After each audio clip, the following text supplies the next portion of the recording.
আজকের গল্প single parent. লেখা ও পাঠ অমিতাভ রায়।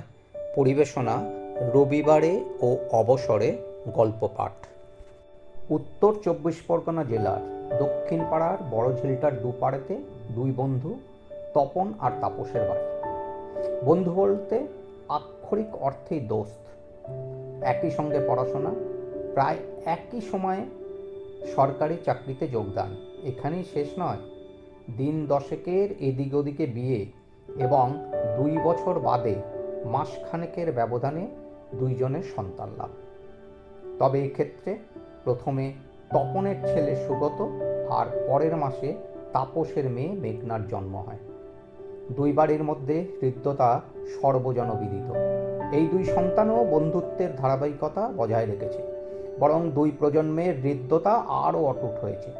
তবে এরপর আস্তে আস্তে যত উঁচু ক্লাসে উঠেছে, নিজেদের মধ্যে লড়াইয়ের চোরাস্রোত বয়ে গেছে।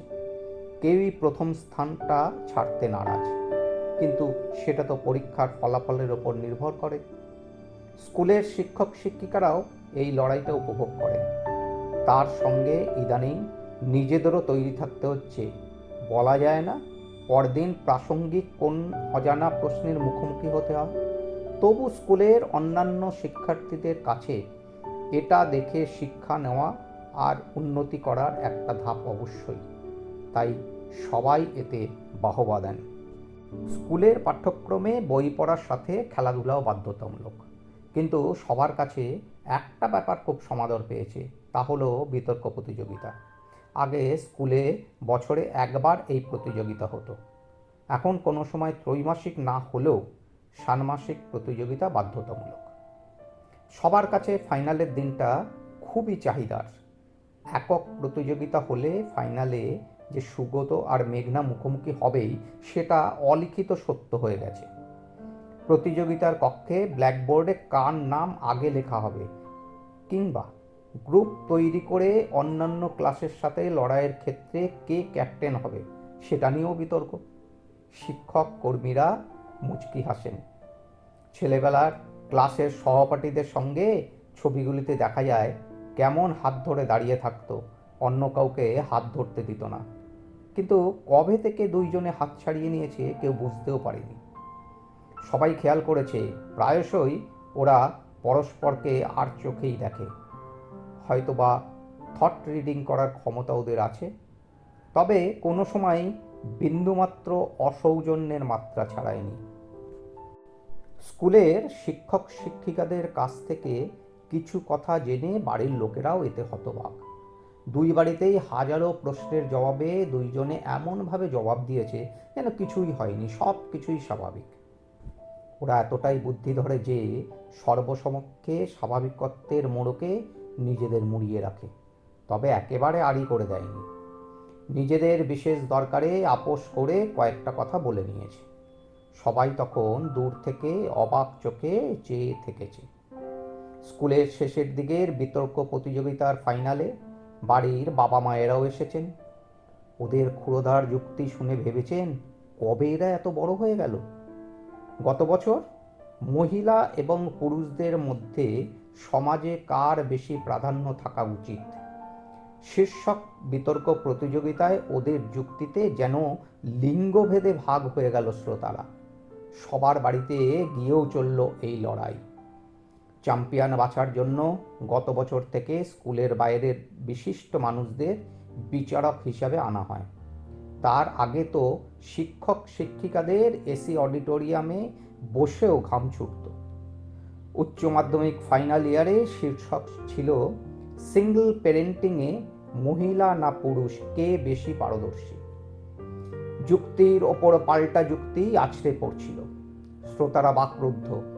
বাড়ির লোকেরাও বিন্দুমাত্র আঁচ করতে পারেননি পরবর্তীতে এই বিষয়টাই তাদের জীবনে এক বিশেষ অধ্যায় নিয়ে আসবে। দুজনেই আলাদা কলেজে আলাদা বিষয় নিয়ে পড়াশোনা করেছে। সুগত ইঞ্জিনিয়ারিং করে আইটি সেক্টরে কর্মরত, যুক্তির ওপর দাঁড়িয়ে অনায়াসে বিক্রি করতে পারছে কোম্পানির প্রোডাক্ট। আর মেঘনা কলকাতার প্রেসিডেন্সি ইউনিভার্সিটি থেকে পিএইচডি করে কলকাতারই এক নামী কলেজের লেকচারার। ওর আসার আগে কলেজে ছাত্র সংসদের দাপটে পড়াশোনার চেয়ে রাজনীতি প্রাধান্য পাচ্ছিল। এখানেও নরম কিন্তু কঠোরভাবে যুক্তির প্রকাশে ধীরে ধীরে ছাত্রছাত্রীদের মনে পড়াশোনার ইচ্ছে এবং আনুগত্য অনেকটাই ফিরিয়ে আনতে পেরেছিল। সুগত মেঘনা দুজনেই একে অপরকে নির্দিষ্ট সময়ে শুভেচ্ছা, শুভকামনা আর অভিনন্দন জানায়। আরও কয়েকটা বছর কেটে গেছে। ওরা বয়সে 30-এর কোটা ছাড়িয়ে ফেলেছে।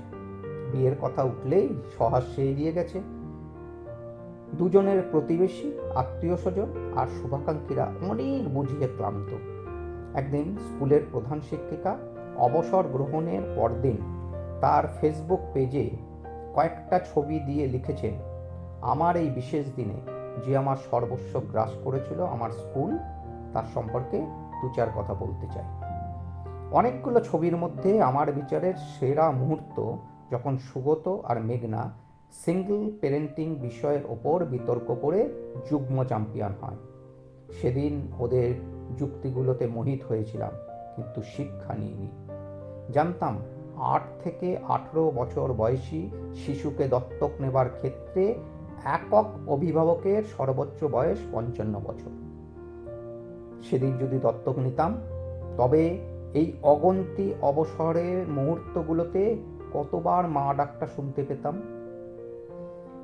উনি স্কুলের গ্রুপকে ট্যাগ করার জন্য প্রাক্তন ছাত্রছাত্রী হিসাবে সুগত আর মেঘনাও বিষয়টি দেখতে পেল। দুজনে আলাদা আলাদা জায়গায় আলাদা সময়ে শিহরিত হলো। কোনো পড়া মন দিয়ে মাথায় ঢুকিয়ে নিলে যেমন কোনোদিন ভুলতো না, তেমনি প্রধান শিক্ষিকার উপলব্ধি দুজনেরই মাথায় ঢুকে গেল। কাকতালীয়ভাবে দুজনেই ভিন্ন সময়ে পাড়ার এক নামকরা অ্যাডভোকেটের কাছে গেল। আসলে যদি কোনো কাগজপত্রের সমস্যা হয়, কোনো আইনি জটিলতা তৈরি হয়, অথবা জেলা জজের আদালত থেকে চূড়ান্ত আদেশ পাওয়ার ক্ষেত্রে কোনো আইনি সহায়তার প্রয়োজন হয়, তখন অভিজ্ঞ অ্যাডভোকেট নিয়োগ করা বুদ্ধিমানের কাজ হতে পারে। উনি কাজটা একবারে বুঝিয়ে দেওয়ার জন্য দুজনকে একটা নির্দিষ্ট সময় ডাকলেন। চেম্বারে ঢুকে দুজনেই হতভম্ব। অ্যাডভোকেটের কথা অনুযায়ী ভারতে একক বাবা বা মা, সিঙ্গল প্যারেন্ট, আইনত শিশু দত্তক নিতে পারে। এর জন্য কারা সেন্ট্রাল অ্যাডপশন রিসোর্স অথরিটির পোর্টালে অনলাইন নিবন্ধন, হোম স্টাডি রিপোর্ট এবং আইনি প্রক্রিয়া মেনে চলতে হয়। একক মহিলা, যে কোনো লিঙ্গের শিশু এবং একক পুরুষ কেবল ছেলে শিশু দত্তক নিতে পারে, যেখানে বয়স ও আর্থিক যোগ্যতা অত্যন্ত গুরুত্বপূর্ণ। 0 থেকে 4 বছর বয়সী শিশুর ক্ষেত্রে একক অভিভাবকের সর্বোচ্চ বয়স 45 বছর এবং অভিভাবক এবং সন্তানের বয়সের পার্থক্য 25 বছর হতেই হবে। কাজেই ওদের বয়স অনুযায়ী 0 থেকে 4 বছরের সন্তানই দত্তক নিতে পারবে। মেঘনা যুক্তিবাদী হলেও কিছু কিছু সময় কট্টর নারীবাদী হয়ে ওঠে। কাজেই ও মেয়ে নেবে বলে স্থির হলো, আর সুগতর তো অন্য কোনো বিকল্প নেই। হোম স্টাডি রিপোর্ট অনুমোদনের পর সবশেষে শিশু নির্বাচনের জন্য রেজিস্ট্রেশনের ক্রম অনুযায়ী পর্যায়ক্রমে অভিভাবককে একটি শিশু দত্তক নেওয়ার জন্য সর্বোচ্চ 3টি রেফারেল দেওয়া হয় ও মেডিকেল রিপোর্ট দেখানো হয়। পছন্দসই শিশুর প্রোফাইল দেখার পর অভিভাবক সেই শিশুকে 48 ঘন্টার জন্য রিজার্ভ বা সংরক্ষণ করতে পারে। এক্ষেত্রে এজেন্সি বা চাইল্ড কেয়ার ইনস্টিটিউশন শিশুর মুখোমুখি সাক্ষাৎকারের আয়োজন করল। মিল বা কম্প্যাটেবিলিটি ভালো হলে শিশুটির আইনি কাগজপত্র স্বাক্ষর করানো হবে এবং পরবর্তীকালে আদালত থেকে দত্তকের নির্দেশ দেওয়া হবে। দুই পরিবারের সদস্যরা কিংকর্তব্যবিমূঢ় হয়ে পড়ল।